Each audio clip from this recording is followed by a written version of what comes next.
वही सूत्रों के हवाले से बताया जा रहा है कि अमेरिका और ईरान के बीच बातचीत करवाने की कोशिश अभी भी जारी है और ये भी कहा जा रहा है कि ये बातचीत एक नहीं बल्कि कई दिनों तक चल सकती है। कोशिश ये है कि एक अस्थायी समझौता यानी कि MOU साइन हो जाए जिससे सीज फायर आगे बढ़ सके और करीब 60 दिन का वक्त मिल जाए ताकि बड़ा शांति समझौता तैयार किया जा सके। लेकिन ये तब संभव है जब इसमें ईरान भी हिस्सा ले। अमेरिका के 2 प्लेन रावलपिंडी के नूर खान एयरबेस पर उतर चुके हैं।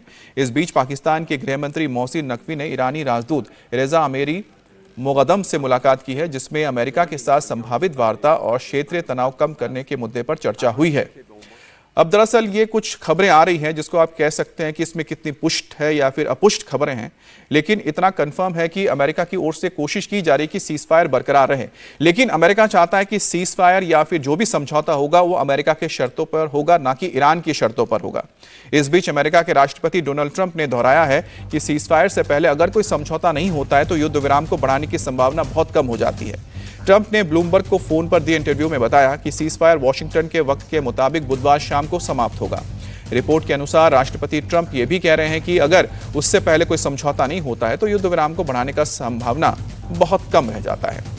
तो यानी कि ट्रंप का कहना है कि अगर 22 तारीख तक इसकी जो युद्ध विराम है उसकी अंतिम तारीख है खत्म होने की, क्योंकि करीब 15 दिन का ये युद्ध विराम किया गया था, अगर बुधवार दोपहर तक या शाम तक कोई डील नहीं हो पाती है ईरान के साथ तो ऐसे में सीज फायर को, युद्ध विराम को आगे बढ़ाना बड़ा मुश्किल हो जाएगा। तो ऐसे में लगातार जो ट्रंप कह रहे हैं कि अगर ये डील नहीं हो पाता है और सीज फायर को आगे नहीं बढ़ाया जाता है तो ऐसे में ईरान के ऊपर घातक हमला किया जाएगा, उसके पूरे इंफ्रास्ट्रक्चर को खत्म कर दिया जाएगा। तो कोशिश यही है कि अमेरिका की ओर से ईरान के ऊपर दबाव बनाया जाए और इस दबाव के जरिए इस शांति वार्ता में शामिल करके अपने शर्तों पर इसको आगे ले जाया जाए।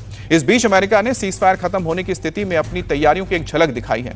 अमेरिकी कमांड सेंटर ने एक वीडियो जारी किया जिसमें अरब सागर में अमेरिकी नेवी ने नाकेबंदी कर रखी है और वो इस इलाके से गुजरने वाले कार्गो शिप को लौटने की चेतावनी दे रहे हैं। वहीं अमेरिकी नेवी ईरान के कार्गो शिप टॉस्का के पास अरब सागर में गश्त कर रही है और साथ ही जहाज के कंटेनर कार्गो की तलाशी भी ली जा रही है। अमेरिकी नौसैनिकों ने जहाज पर चढ़कर उसे जब्त कर लिया। ईरान के शिप पर नाकेबंदी के उल्लंघन का आरोप है। इस कार्रवाई के बाद ईरान भड़क गया है। तो ये वही कार्गो शिप है, जहाज है।